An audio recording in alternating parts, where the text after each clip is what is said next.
Silvia chegar, o Santi, quem pede para subir para a gente poder organizar.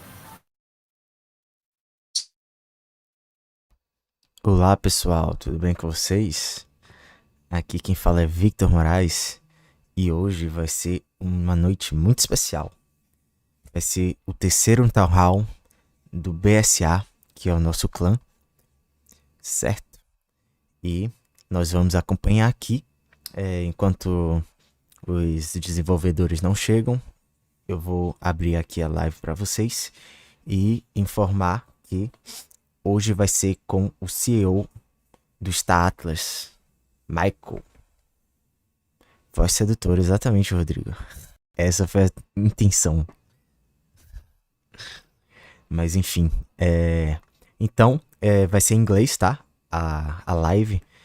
E eu vou tentar explicar algumas coisas para vocês, se vocês quiserem. Eu não vou ficar me intrometendo muito na gravação, justamente para deixar eles falarem.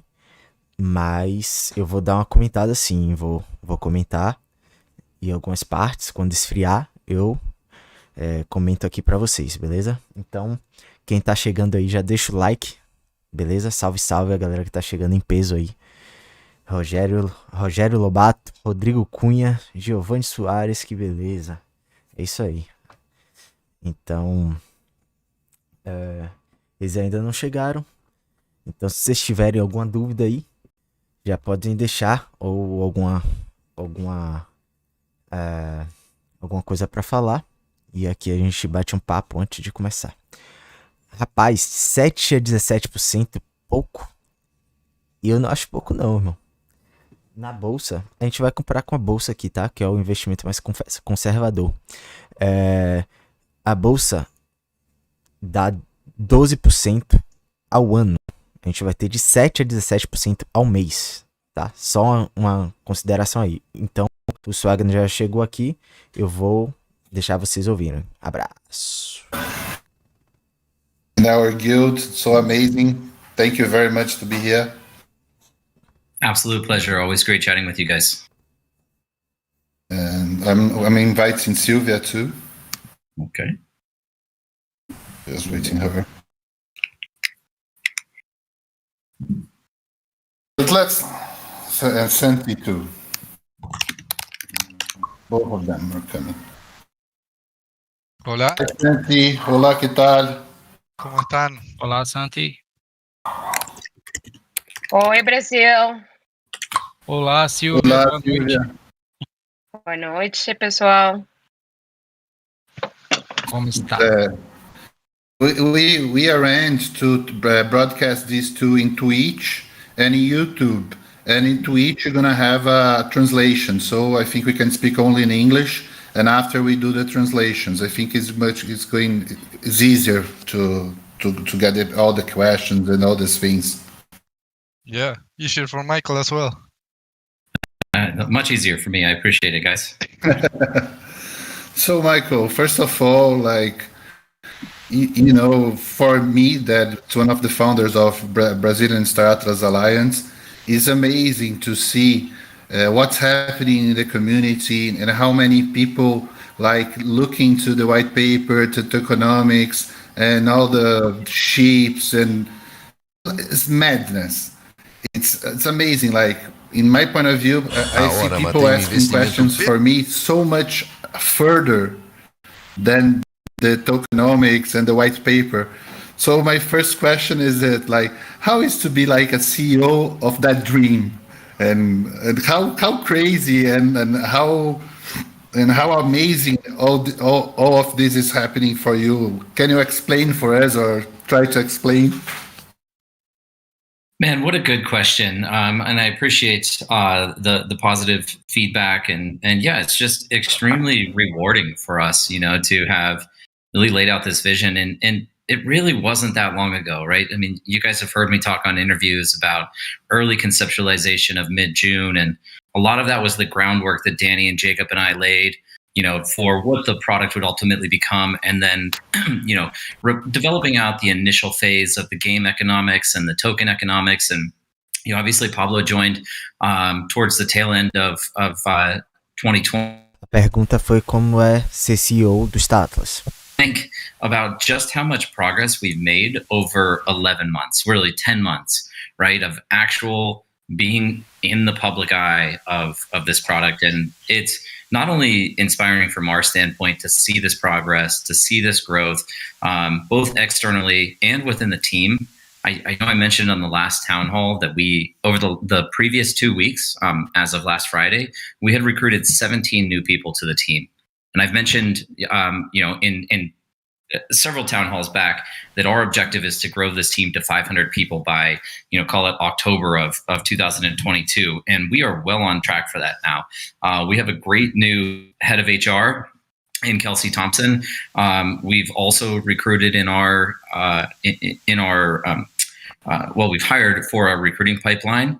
And we've got a great channel now and pipeline of new recruits and new hirees. And I've operated companies in the past, but nothing that has ever been as successful as this or has grown as rapidly as this and has seen so much passion, enthusiasm, and interest from the audience, the global audience that is, looking at the metaverse. So I would say it's just very inspiring, very encouraging. It's hard sometimes because we're so focused on growth and there's, and on development and on delivery.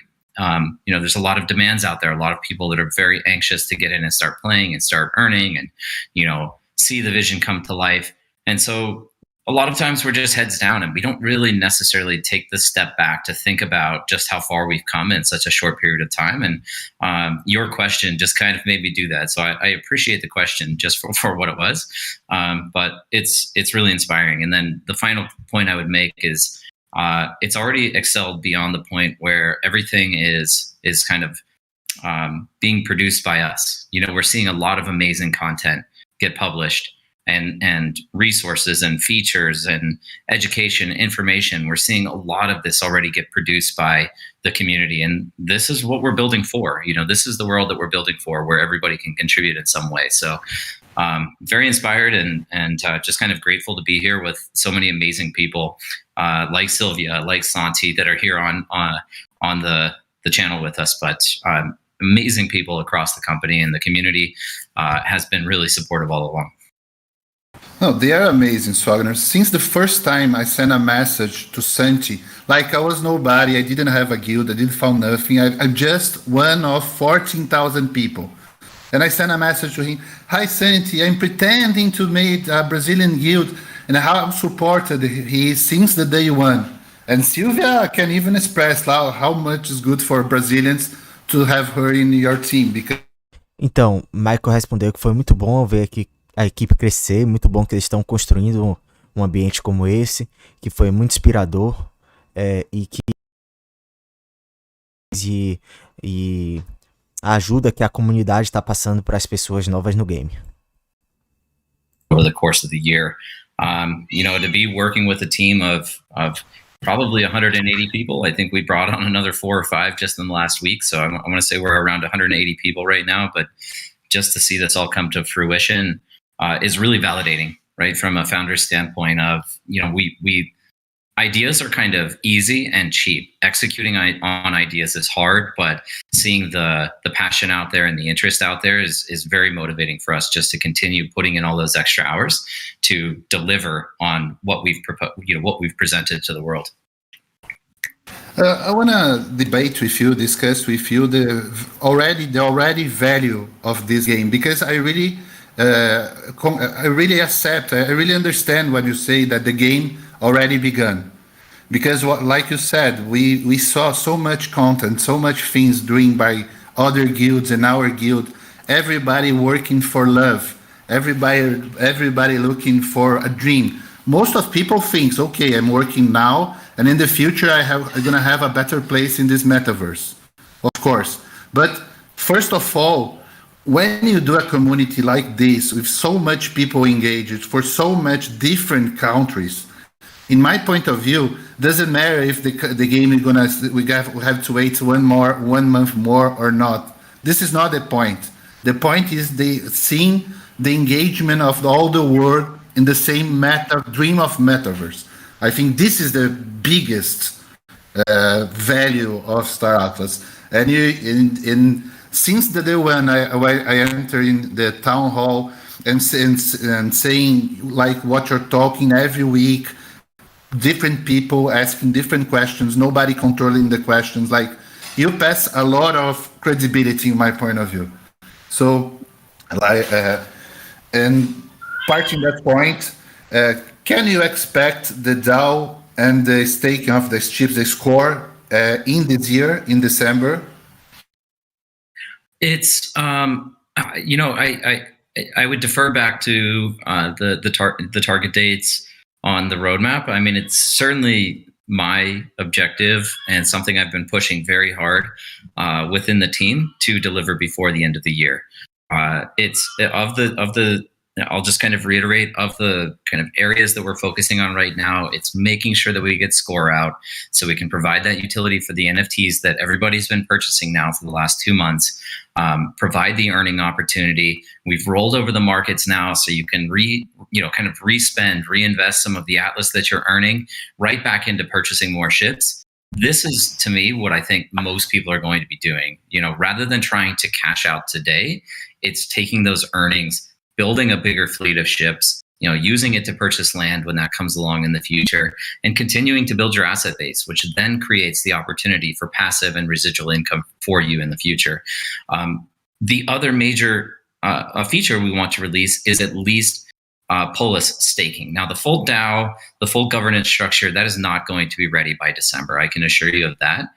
We're working hard on it, but there's a lot of complexity that goes in, not only to the smart contracts that we need to write for it, but also the framework and the tool set that we're building for teams like you, for guilds like BSA, where we want to provide you a tool set that allows you to manage your guild, manage your treasury, also have the potential to raise capital, and then connect you to other resources that are valuable for you from a leadership standpoint. We want to empower you to have all of the tools that you need to be able to operate successfully across Star Atlas. And then there's the whole legal component of how do we properly structure this? How do we transfer assets over to that structure and separate the team behind Star Atlas from the actual DAO? Because it is intended to be an independent entity and structure that is truly managed and governed by the people, right? So there's a lot that goes into all of that, and we're executing on as quickly as possible. But in the short term, what we at least want to be able to do is provide some additional utility for Polis. So what that means is being able to stake Polis, earn Polis. There will be probably a next phase where it's a basic proposal and voting mechanism, but still not the full implementation of the DAO with all of the features that I just described. And I would probably emphasize here, we as a team do still have majority control of Polis tokens that are technically in circulation. Our tokens are locked for vesting, but they're unlocked for voting. And this is really critical for us. This is not to put the community at disadvantage, but it's to ensure that we can continue to build and deliver on the vision that we've already outlined without having too much external influence in the short term. So the real objective of us as a team is to provide that flexibility and autonomy to the community in 3 to 5 years. And so that's kind of our target date of when more decision-making can be impacted by the DAO itself. That does make total sense, because you have to have a guidance and a leadership in the beginning to, like, we had a gods to make the universe, our universe, not like a democracy to build our universe. So it's... Então, a pergunta foi, na verdade, o Daniel fez uma consideração, né? Quando você vê uma equipe, uma comunidade assim, você se empolga, e esse é o verdadeiro valor do Star Atlas atualmente. E a pergunta dele foi, o que pode esperar da DAO esse ano e do Score também, se vai sair esse ano ou não. O Michael falou que estão trabalhando para lançar ainda esse ano o Score, mas a DAO provavelmente não sairá esse ano, tá? E as pessoas atualmente estão ganhando, estão usando os ganhos do stake para comprar as naves, e a intenção é que esse poder seja dado às pessoas da DAO, no caso. Que no curto prazo eles estão trabalhando para dar utilidade à Polis, e o time desenvolvedor estão estão com controle da polis inicialmente, mas pretendem dar autonomia à comunidade de 3 a 5 anos, ou seja, a descentralização. Dealing with different nations and guilds, and it's amazing. Like, for me, it's no brainer. Like, how much you're gonna go further in this dream. I love it, man. And I mean, first of all, to clarify, we certainly don't think of ourselves as gods, right? I mean, we are creators, but we have deep responsibility now to deliver, and that's it. It creates a lot of pressure, a lot of demand, a lot of stress, but we love what we're doing. You know, we're passionate about what we're doing. I don't mind spending 18 hours a day working on Star Atlas because I enjoy it and I love seeing the impact that we're making, even with these small steps that we're taking today. So that feels really good. And you're absolutely right. I mean, we've always had an open community where you could contribute feedback, and clearly we've taken action to respond to any concerns that have existed out there. So to your exact point, it's functionally a DAO today. It's just not formally structured. And at some point we'll get to that formal structure where it's all kind of well documented and enforceable. One thing that I want to talk to you, ask for you, it's about Polis. Because in my perspective, I think Polis is much better than Atlas. Because in Polis, you're going to have like the direct to intervene in the game along the time. And you have to have Polis to have your DAC, no? You will be able to, well, so one, I don't want to get accused of pumping any one of the coins whatsoever. We were very strategic in how we created the underlying tokenomics of each so that they derive independent utility. Clearly, to operate within the game, owning Atlas is a requirement. To participate in governance, you need to own Polis. The kind of financial mechanic, though, that really separates and defines Polis is the ability to capture in a passive form a portion of all of the revenues off of the metaverse itself. It's well outlined in the white paper, but effectively, we've talked a lot about how every operation activity in the game is associated with some form of operating cost. If you're flying a ship, you have to repair it, you have to refuel it, you have to feed the crew members that are on that ship. You have to use Atlas to upgrade items over time, replace modules. All of these expenses that exist within the metaverse, they don't get destroyed. Now, in a traditional game, if you paid an NPC, a non-playable character, to buy a potion or a consumable or something, or buy a sword off of the marketplace, that currency gets destroyed. That is the only mechanism that a traditional game has to combat hyperinflation. And there are a lot of great videos out there, by the way, that I would encourage people to look at that speak to hyperinflation in game economies. Now, we are operating under a completely different model because it is finite supply of assets from the start, regardless of how many players join. So we won't be exposed to this issue of hyperinflation, which means we don't have to necessarily worry about, say, burning expenses in game to combat it. Instead, all of that revenue, which is, you could kind of think of it as a universal tax on the GDP of the economy within the metaverse, all of that actually flows directly into the DAO. And then at some point, that Atlas gets distributed. Any of a number of things can happen. One, it could be distributed out. Two, it could be used to pay Star Atlas team to build out a specific feature. Or it could be used to hire another team that will build a specific feature for delivery if that's what the DAO wants to see built. Those tokens could be burned, or they could also be reinvested back into the economy. I've often mentioned, like, the last point sounds a little counterintuitive to many people. Like, why would you give away tokens when you could take those essentially as revenue? But the objective here for Polis holders is to grow the user base as large as possible and create the most robust economy inside the metaverse. Because capturing a percentage of a much larger GDP in the long term is far more beneficial for those passive income holders of Polis, right? So those are kind of the core differentiators, but also having the ability to influence what the metaverse becomes in the future adds a lot of value to Polis. So it's more of a long-term play. Arguably, it's undervalued right now. I mean, it's hard to say what the value of either of these tokens should be, right? We can't really use any traditional models, although earnings on Polis, you could kind of apply some financial modeling to determine a net present value or an intrinsic value of what Atlas is. And likewise in the future, you will be able to use these same financial models to determine what Polis is worth in a very realistic fashion. But for now, we're all kind of still in the early building phase, and so it's hard to determine what each is truly worth. Oh, for sure. Of course, both are going to be important, but I would prefer to have my kind of votations in the future.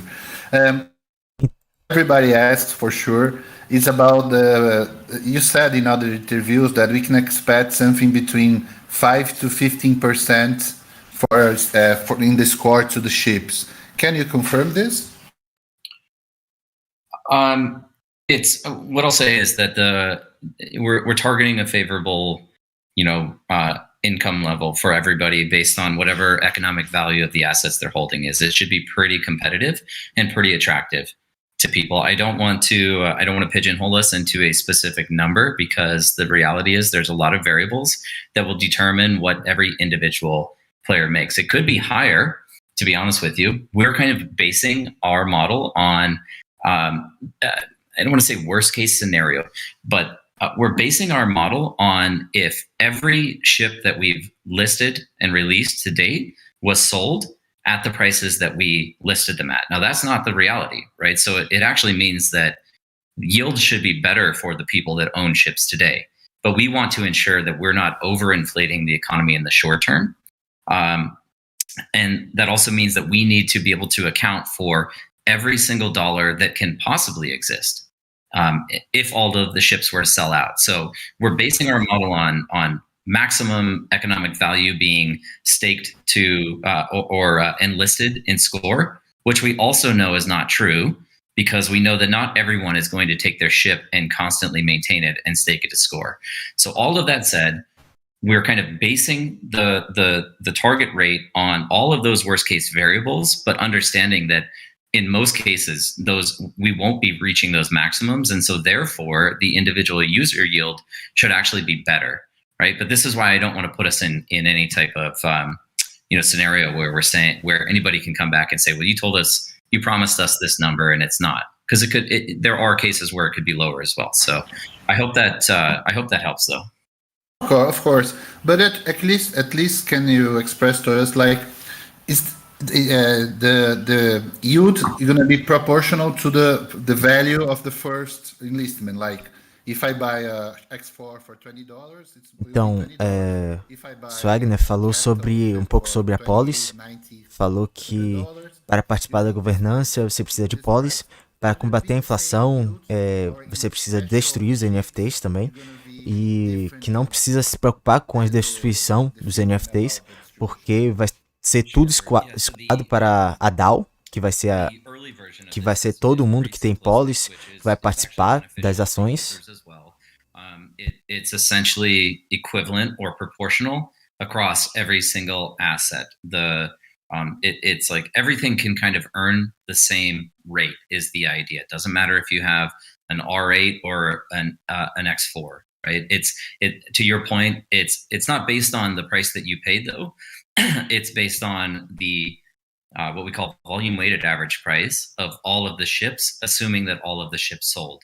And you can compute that volume weighted average price by looking at the quantity available in each one of the waves, multiplied by the price in that wave, and then divided by its total share out of all of the waves that would encompass a sale of any individual ship. I don't know if that explains it well. VWAP is what is called volume weighted average price, but essentially it's an average of all waves at all prices based on how many items were in each wave. I perfectly understood. Thank you. And can I send you it's not a tip, but something like, why don't you give a little bit more for the first ones?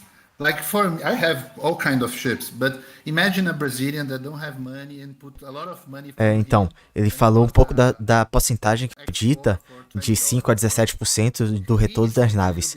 E ele fala que o preço vai ser competitivo, tá? Ele não quis cravar que vai ser tantos por cento, mas ele falou que pode ser maior, inclusive, e que eles se basearam em todas as naves atuais. O preço de todas as naves atuais, que essas naves vão custar mais no futuro, então esses yields aí tendem a crescer. E esse valor é nos pior dos casos, tá? Sem promessas. E que não vai ser de acordo ao preço individual da nave, vai ser de acordo à média de todos os valores das naves. Things like, first of all, so how you spec out your ship, and then also how you configure your fleet. What combination of ships in your fleet?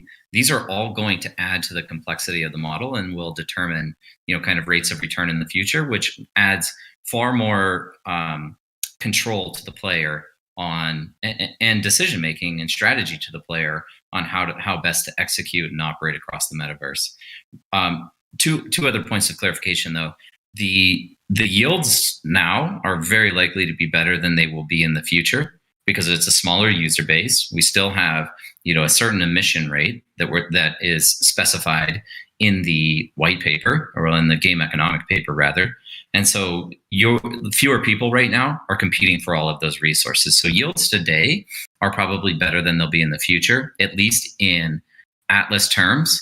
Where that changes again, and something that we have no control over, is as the price of Atlas goes up, we will be making some adjustments to emission schedule. Well,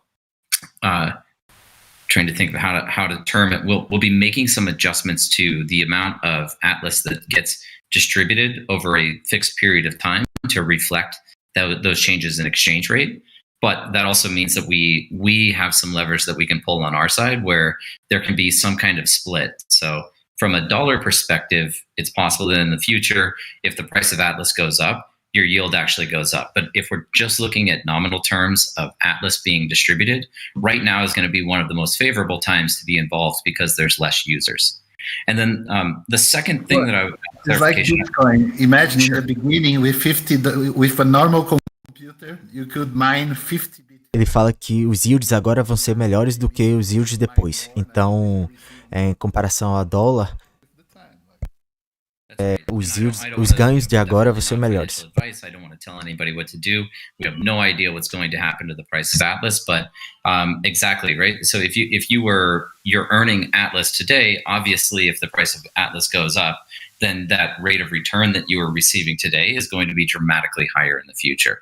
Now, if it goes down, which is always possible, then your rate of return would be lower, assuming you held those same Atlas. So it's up to every individual to decide if they want to hold Atlas, if they want to put it back into game assets, or if they just want to liquidate it into some national domestic currency or some other cryptocurrency. All of those are options for the players, and kind of do what you will with that information, I suppose. Of course, but I would say that a lot of people, we're going to save Atlas to buy better ships, A lot of people are going to dream with a bigger ship and work hard to have this bigger ship. So yeah. Once again, we anticipate the same thing. I think, not financial advice, but I think that that's a smart way of engaging in the game if you intend to play for a while. You're going to have a bigger asset base to earn from if you take that approach. Of course, if you believe in the metaverse, if you believe that it's a place you can explore the universe with a lot of crazy people, it's going to value more in the future. Hold, buy ships, It's easy, I believe. One thing a lot of people are questioning, it's about when you finish this Galacticity offering, it's written that it's 3 months of offering, I would say, in the beginning.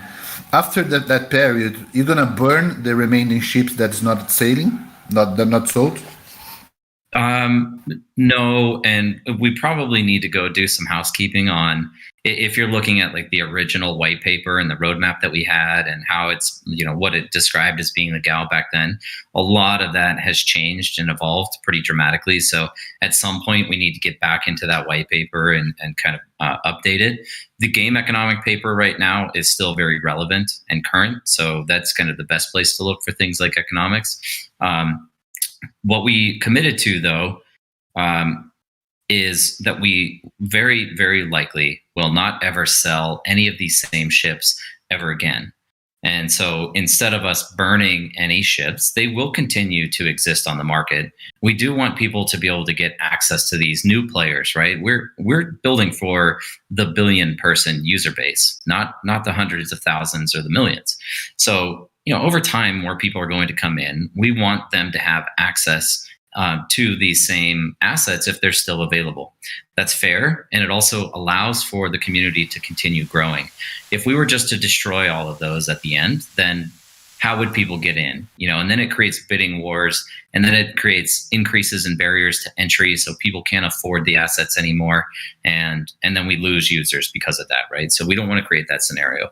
So essentially, we won't be creating any more or reissuing any of the same assets that we've placed on the market, but the ones that we did place on the market will continue to live there until they get purchased. And then the only way those ships ever get produced in the future is when people, participate in the mining process, extracting ore, processing those into, refined materials, and then creating and minting their own NFTs out of it, which should be a very, very fun gameplay loop, by the way. It's a crafting gameplay loop, but I think it's super cool that people will be able to mint their own NFTs of these ships in the future that otherwise don't exist anymore. And then one final point on that is, keep in mind when we roll out deep space with high risk zone where it's permadeath or hardcore mode, ships will be destroyed over time, which actually means that there's going to be reduced supply inherently as people are active out in operating out in that high risk zone. So there's going to be like a high degree of variability of ships that actually exist in the future when we get all of the mechanics out. Like, how long for us to be possible to go in the deep space? Like 2 years, 3 years, 4 years, 5 years? Not a date, but like it's not like a declaration, but in your mind, or how long for it? Então, Daniel perguntou se eles, depois das vendas, vão queimar as naves restantes que não foram vendidas. Eles falaram que, o Michael falou que ao invés de queimar as naves, elas ainda vão existir, mas para no futuro ser vendida para os players novos entrantes, e que eles não vão criar mais, mas vão disponibilizar para os novos players. E depois a única forma de ser construída vai ser no game, então as naves vão poder ser construídas no game, tá?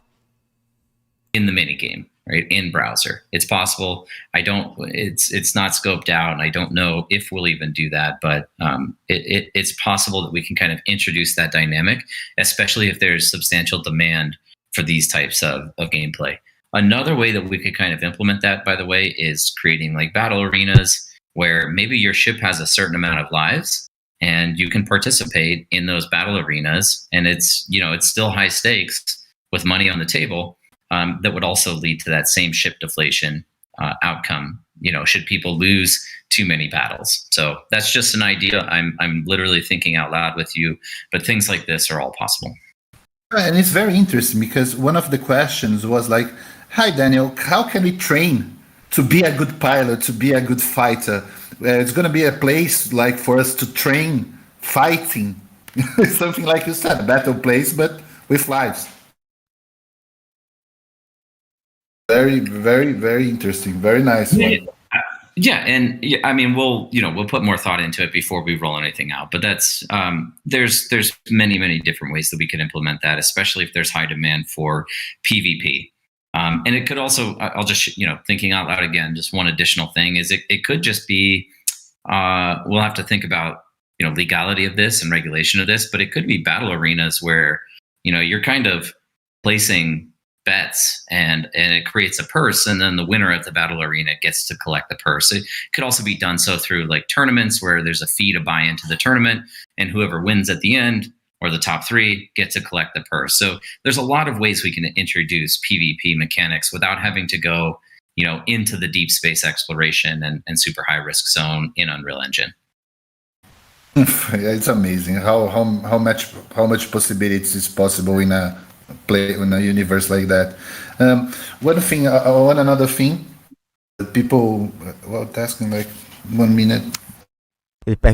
Daniel perguntou sobre a possibilidade de PVP e Michael falou sobre arenas de batalhas. Então, uma frota pode ser combater a outra. Então, isso pode surgir PVP daí, desde o minigame. To play in the first person too, or you be just a pilot of ships. Well, so there's a full roadmap behind the mini game, and I want to make sure we clarify that score is not the complete mini game. That's just the first gameplay loop in the mini game. The roadmap is essentially to create the score system, which is more ship enlistment and resource management. Then we want to focus on land and land production, so extracting ore. That enables us to create the whole crafting gameplay loop wherein people can start minting their own NFTs. This will be closely coupled with orbital space stations. These orbital space stations are really complementary assets to your land assets. They work in tandem. And then from there, we want to make sure that we roll out the sorry guys if you're hearing my cat back there. She's perfectly fine. She just gets jealous when I'm on calls all day. But then we get into the 3-dimensional map of the universe with coordinates. So the star atlas with geographic coordinates. And then we kind of go back and we start updating each of those. So we update score to more in-depth ship missions where they're still pseudo blind. You're not necessarily driving or piloting your ship, but there's more decision making and more mission oriented activities that you can participate in. At some point in the browser, you will be able to pilot your ship. That's the idea right now, always subject to change. But the idea is that you will be able to pilot your ship in the browser at some point in the future. But then we just keep going through that cycle and updating features as we go.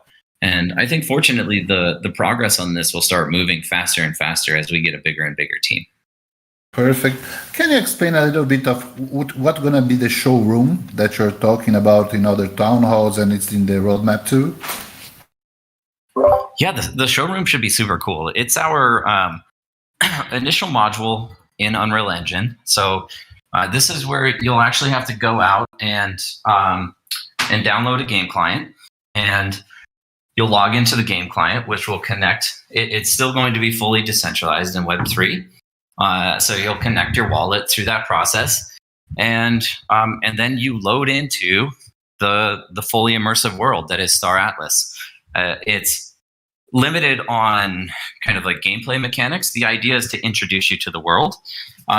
It's in many ways kind of like almost like a car dealership. I don't want to diminish what it is because it's beautiful. I've seen a lot of the demos already, but the general idea is that you'll first of all, it's kind of a social place. So multiple players will be able to log in and interact with one another there, socialize there. You'll be able to configure your ships. A lot of people ask about that, Michael, to interact in showroom. This will be amazing.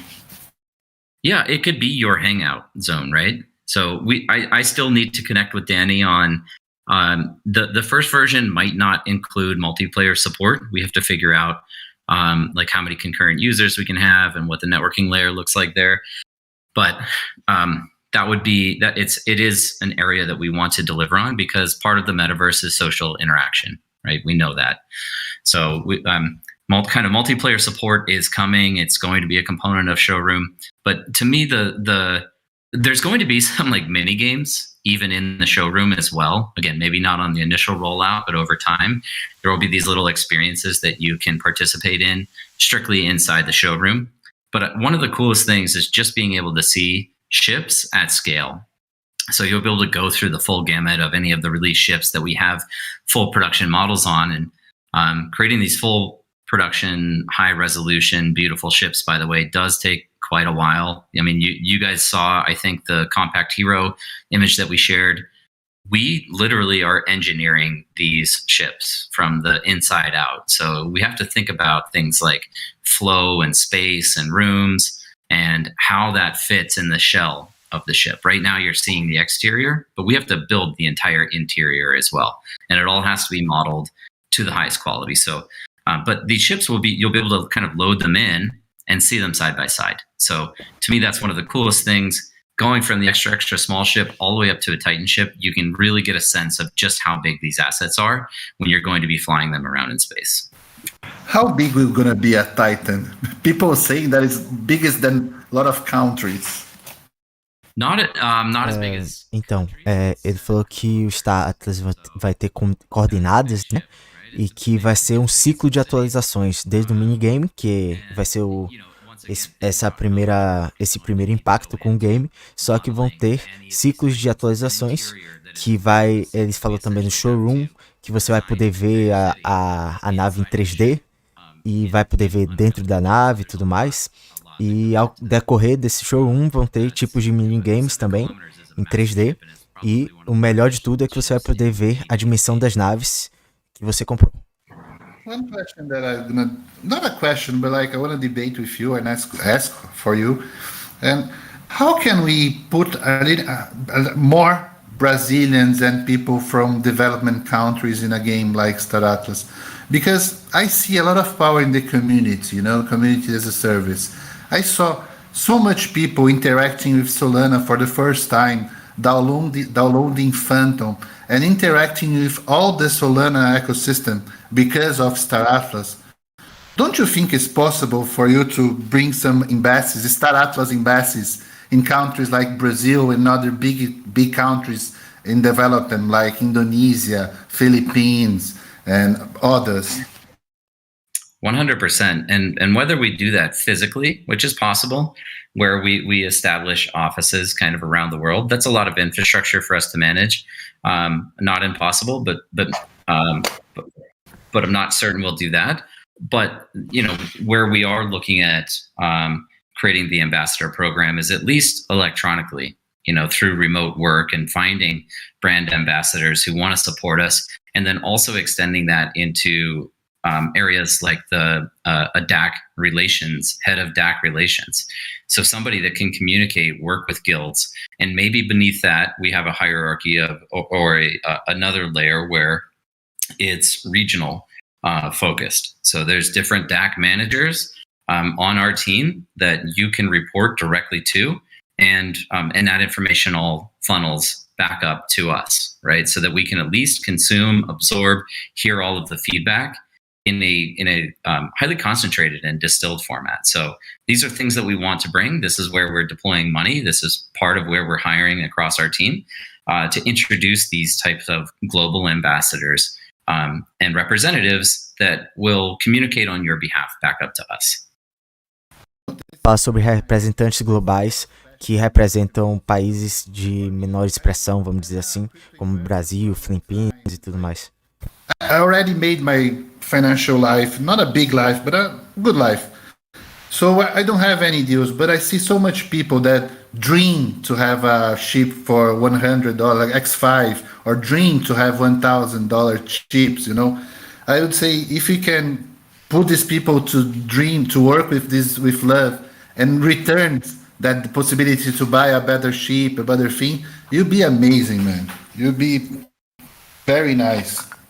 So one additional component that I think will help. One is kind of the community and communications and distribution of information, but the other thing are those financial tools and services that we can make available. That I've talked a lot about composability across Solana and how all of the innovation that's going on across the Solana ecosystem directly benefits Star Atlas. I fully appreciate your comment. I do think we've brought massive amount of users over to Solana, and we will continue to do so. Gaming is going to be this mass migration of non-crypto people into crypto because they see the potential and it's a product that they're actually interested in engaging in. But things like lending, things like, we're not going to call it a scholarship, but similar programs to the way scholarships work.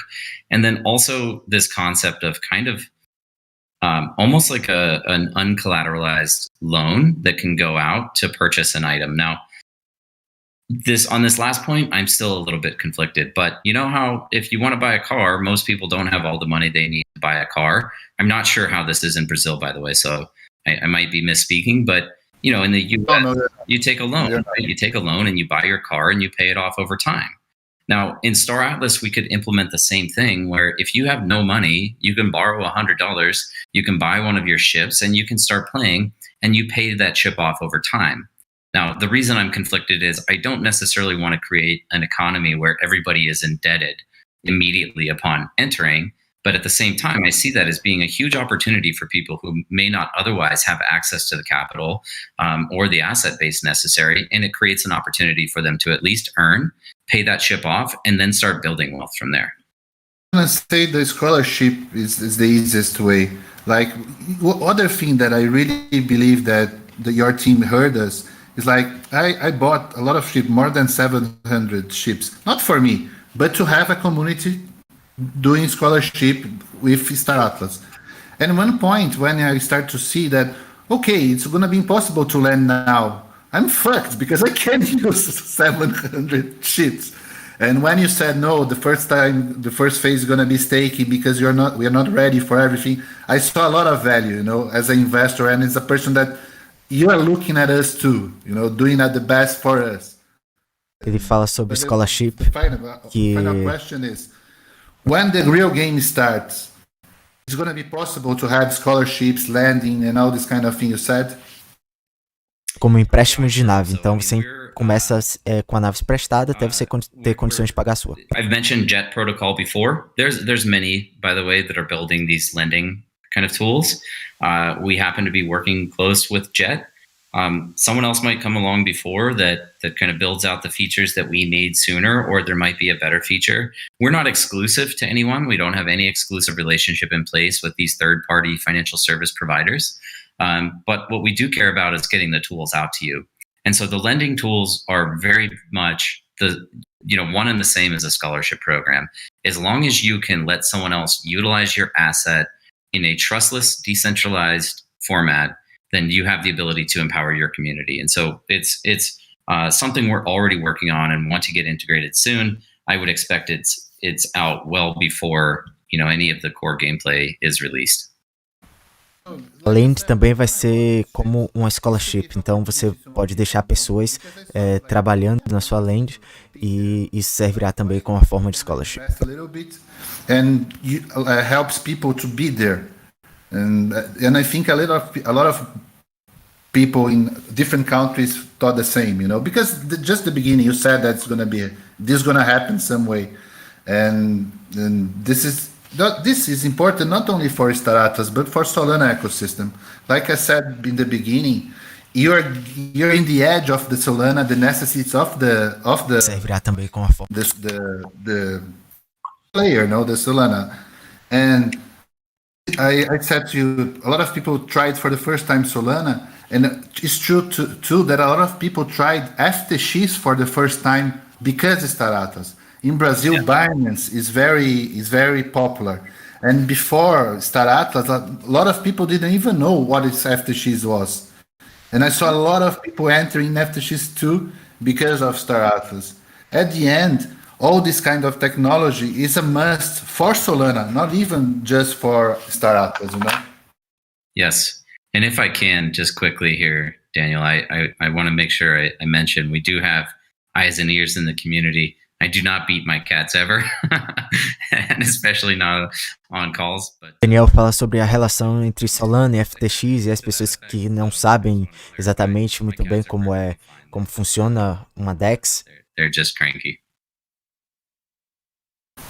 Sylvia, I made a lot of questions, but I didn't did all the questions. Do you think has another important questions to ask Michael? You can go ahead. We still have 10 minutes to go if you want to do anything else. Temos 10 minutos. That would be great. Let me see some from the public that The people I'm seeing in Twitch and I'm seeing in the channels, and the community is asking a lot of things apart from the cats as well. A lot of people is asking, Michael, if you are a person like me, you do just one guild, a big guild, a mood guild, or you're gonna do 3 guilds like Aesha and other guilds are doing? That's really hard to say. I can kind of see advantages to the diversified guild structure. I think the core downside to that type of architecture is, not being able to actively play with all of your guild members all the time, because there is, there are the geographic regions of the factions that you'll be operating in mostly. Now there are probably economic benefits to operating across all 3, but again, some kind of social gaming disadvantages to operating in that format. So I think you just have to decide, do you want to be flying around with all your friends, or are you most concerned about extracting the maximum economic value out of the game? Is it going to be possible to interact with the other factions just in the safe zone, or are going to have to pass through the deep zone to talk with them? They will probably be isolated. I most likely not going to be able to traverse into other faction safe zones without passing through, all of the space in between. So going between deep space, medium risk, and then into the safe zone. That's more of a question for Danny, to be honest with you. I'm not sure how that will resolve in the end, but that's my current understanding, is that they are completely separated. Yeah, I would say. Eles discutiram sobre ou dividir o clã em 3 ou deixar um clã em uma facção só. E Michael falou que depende como você quer jogar. Se quer jogar com seus amigos ou quer extrair o máximo de valor. E também se vai ser possível a interação entre as facções na safe zone. Ele falou que não. Be neighbors or going to be spread between the mood zone? Well, everybody most likely is going to start in the same location in the safe zone the first time they load into the game. After that, though, once you start traveling around, and this is kind of to be worked out too, but you're probably going to park your ship on a space station somewhere, on a planet somewhere, in somebody's hangar bay or in your own hangar bay, and kind of log out of the game. And once you log out, when you log back in, you'll be in that same spot. The other part of this would be buying land. If you guys all want to operate in the same area, which would probably make a lot of sense, then you'll want to purchase land all together, right? In some area of space, and then that becomes your domain that you guys master. You're going to be auctioned for lands? We don't know yet, to be honest with you. We're still debating on that. I know a lot of people were concerned about the auction process, which was why we're reflecting on it. We do want to make sure that land distribution is fair.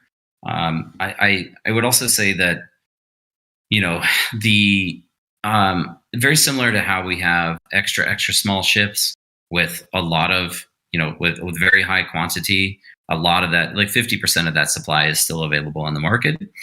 We'll probably have a pretty large amount of at least tier 1 land claims that everybody can get access to. Once again, we want everybody around the world, regardless of economic situation, to be able to participate in Star Atlas on all fronts, not just piloting a ship, but also owning land and participating in that production cycle.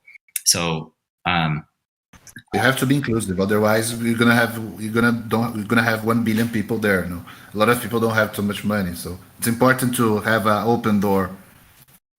Absolutely, and I would also point out that this universe is going to evolve and expand over time. The size of the universe is kind of dependent upon the number of users across it. So this is a complex formula to create from the economic team, because we want to make sure that we're not overinflating, diminishing the value of the existing assets, But to your point, we don't want to be too restrictive, which benefits the existing, that exclusively benefits all of the existing players. Because of course, if there's too little supply, then anybody who owns land initially is going to see a massive rise based on the increase in demand. So we need to balance out the release of new land, kind of the discovery of new regions of space over time as the player base grows, and balance that so that it is inclusive.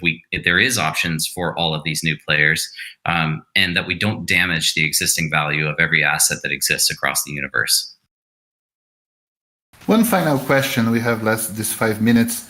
When you are first drafting this game, this metaverse, this dream, did you thought about all the importance of the guilds, or asking better, when you start doing that, would you say that before the game even begins, you're gonna have so much guilds from all over the world with thousands and thousands of people? Michael falou sobre a distribuição de lands, que ele quer uma distribuição justa, então quer que todo mundo tenha acesso ao game, e se você comprar uma land junto com seus amigos, vocês podem criar um domínio na região. We would see this much and this level of guild formation at this early stage.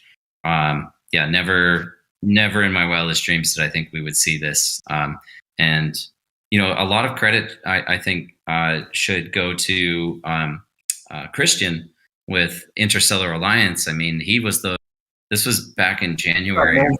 He's a monster. What's that?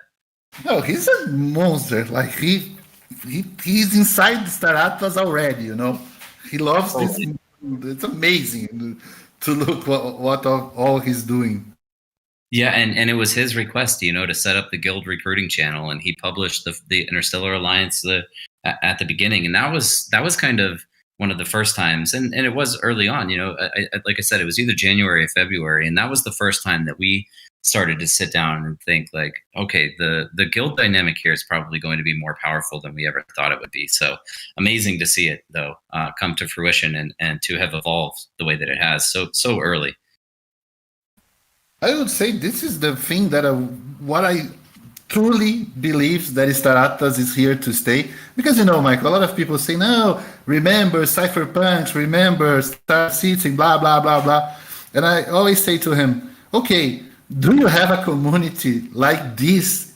A lot of people working for love all over the world, connecting and dreaming in other games. It's not the same.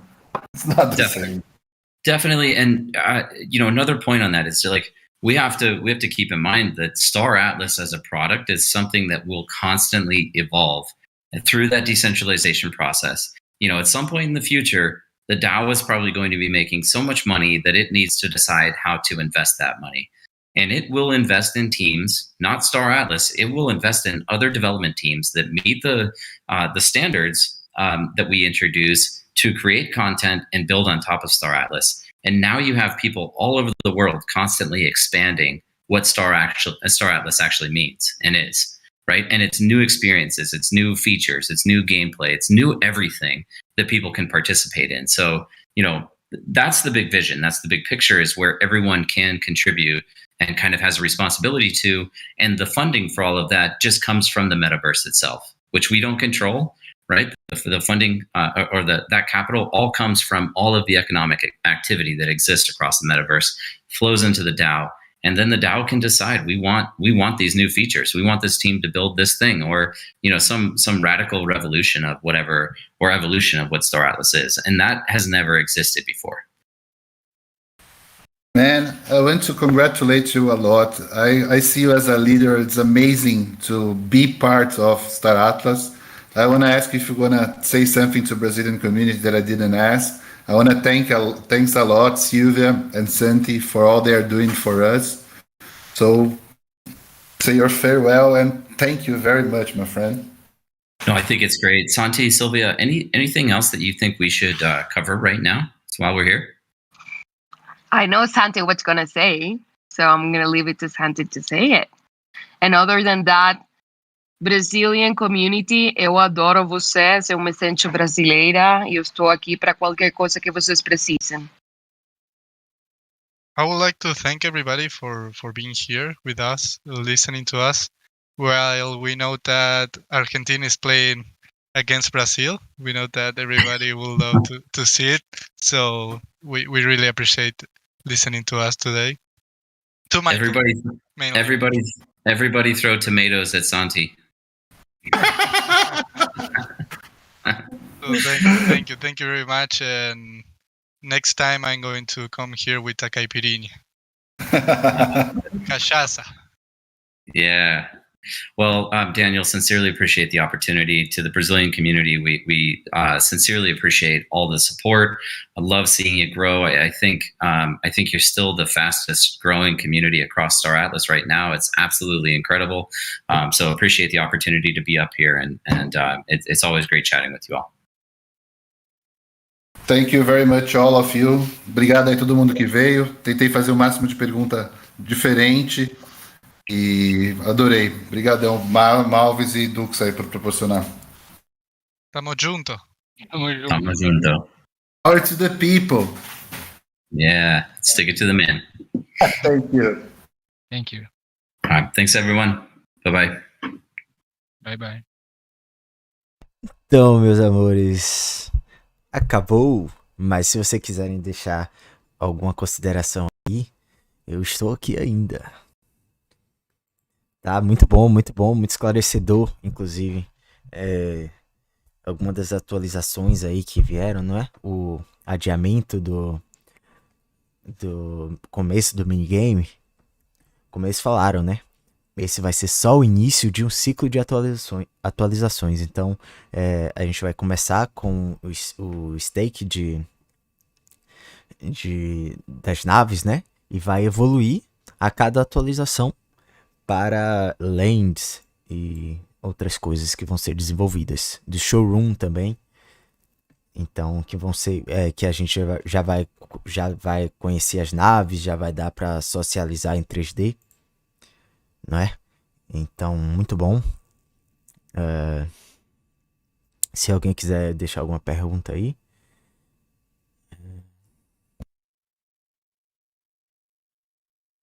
E ele falou também que no início, né, ainda vai ser pelo browser, então não vai ser um computador daqueles pica da galáxia, né, que vai ser preciso. Então vai estar tranquilinho e a gente vai ter ainda várias atualizações no browser, tá? E depois, inclusive, só adicionando, vai ser possível você escolher se você quiser jogar no browser, se você tiver um computador mais ruinzinho, ou se você quiser jogar no Real Engine 5, que vai ser 3D lá, pocadão, aí você vai precisar ter um PC melhor, ou você prefere jogar pelo celular, também vai ter suporte pelo celular, mas como eu falei, tudo isso vai ser um avanço, né? Obrigado, Rio da Gran. Você é o cara. Carlos perguntando se eu sei se vai ser possível fazer stake de polis. Então, sim, e já é possível. Se você olhar alguns vídeos meus, eu explico como fazer na Radeon, mas pelo jogo também vai poder. E JM perguntando onde comprar polis e Atlas, você pode comprar pela Radeon, tá? Que é uma DEX. Então, tem vídeo meu também explicando. Então, clica aí no meu desenho, né, na minha foto, e dá uma olhada nos vídeos que eu falo sobre isso.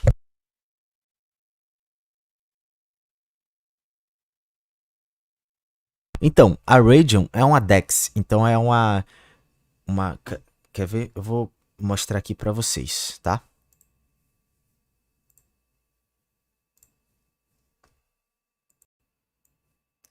Na Radeon, você vem aqui Radeon, certo? E aqui vocês vão poder fazer o stake de Atlas e Polis. Não tem conta, tá? Eles vão pedir aqui o password, certo? Da sua carteira. Você loga e já vai entrar automaticamente. Então aqui eles têm ele já conta os fundos que eu tenho aqui de Atlas, que eu tenho na minha carteira, tá? Então ele já contabiliza aqui e é só fazer o trade. Então você não precisa de ter conta, certo? É só você ter a carteira Phantom, certo? E fazer aqui o farm, por exemplo, você vem aqui em farm, tá? E você vem aqui até... Cadê? Aqui. Polis Ray e Atas Ray, tá? E vai ter esse total aqui de APR, certo? É só você... Aí você vai precisar, primeiro, vir em liquidez, tá? Então, botar metade de Ray, metade Atlas, certo? Então, na verdade, sim, você vai precisar ter metade de cada um, tá? Então, você vem aqui, bota metade, metade, e em liquidez você bota metade, metade, faz a liquidez, vai aparecer aqui embaixo um LP, que é Liquid Pool, certo? E essa Liquid Pool vai servir para você fazer o seu farm, tanto de Atlas quanto de Polis. Então você pode parear com Ray, que é o token da Radium, tá? Ou você pode parear também com o USDC.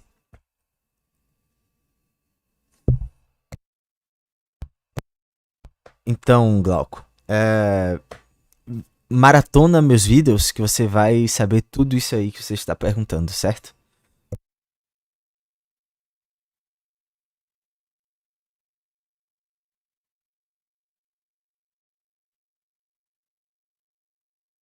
E Luigi tá perguntando... É Luigi?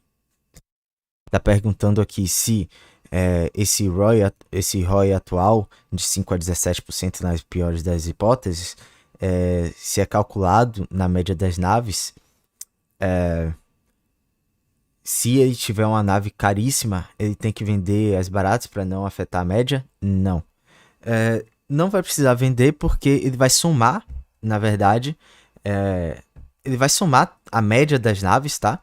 E fazer, pelo que eu entendi, ele vai distribuir igualmente não, mas proporcionalmente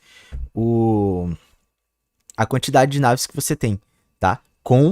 Ele vai fazer, tipo, entre uma média total e a média da sua carteira. Foi isso que eu entendi mais ou menos, tá? Então, ele vai... todo mundo não vai receber a mesma porcentagem, tá?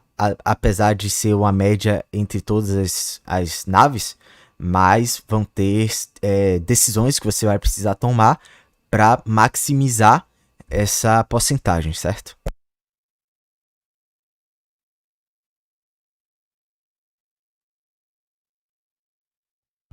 Glauco, então, eu faço parecer simples, mas é porque eu acabo estudando mais um pouco e me aprimorando mais nisso.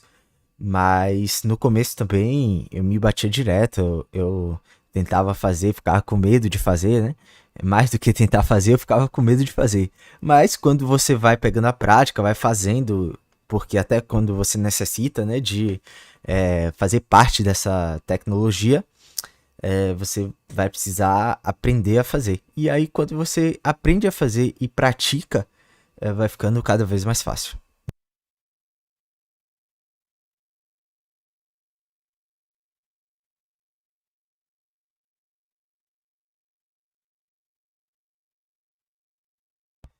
É um pouco complexo, mas é aquilo que eu falei, tá? Vê alguns dos meus vídeos, vê várias vezes, tá? Até você entender. E qualquer coisa também fala comigo no Discord ou no Instagram, tá?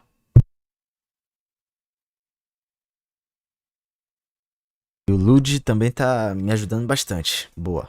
Vai tirando dúvida da galera aí também.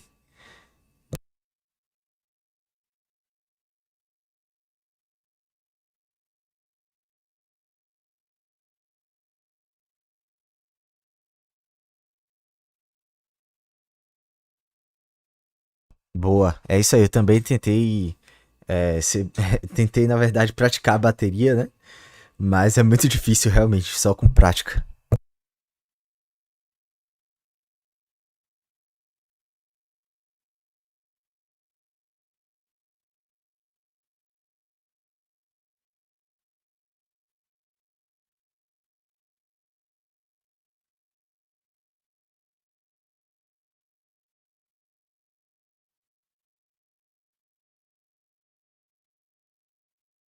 E para você ver como é prático, né? É só chegar aqui, Connect Wallet, conectar, e você já está conectado ao jogo, tá? Então isso vai funcionar também na hora que rolar o jogo, tá? Então você vai precisar conectar sua carteira para fazer qualquer tipo de atividade, certo? Quem chegou aí e não deu like, já vai dando like, certo? E aí, tamo junto, tamo junto. Tamo junto, como diz Santi.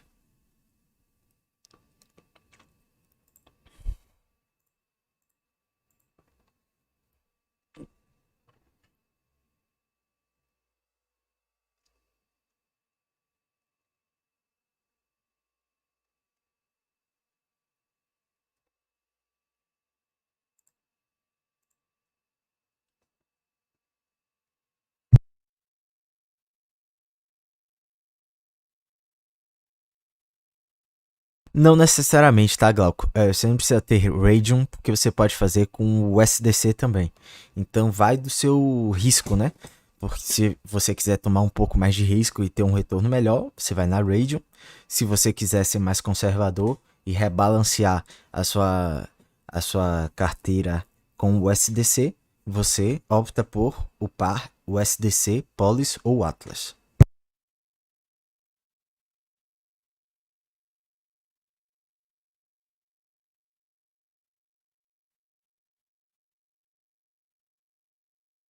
Então, eles são correlacionados, né? Carlos perguntando que tem a ideia que Phantom e Solana vão se valorizar junto com o token. Eu não entendi o token do Atlas, entendi.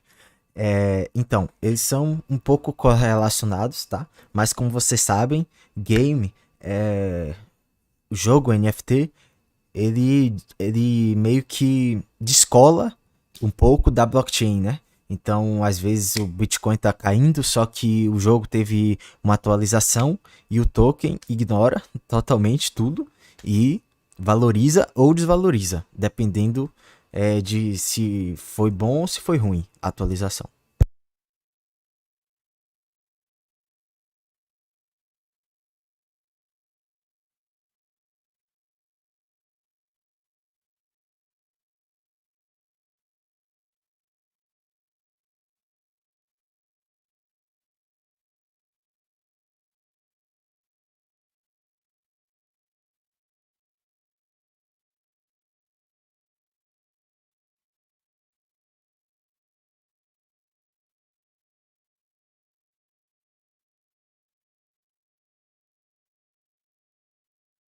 E é isso, galera. Eu não vou deixar essa live muito longa, não, tá? Então, depois, se vocês quiserem, deixem nos comentários aí. Se vocês quiserem que eu abra outra live, outro dia, amanhã, que seja, pra gente debater mais, discutir mais sobre status e sobre as atualizações. Aí, o Lud tá dando a letra aí de como é que você vai fazer pra transferir os seus tokens para a Phantom, tá? Então, valeu aí, Lud. Tamo junto. E é isso. Um abraço. Falou e tchau.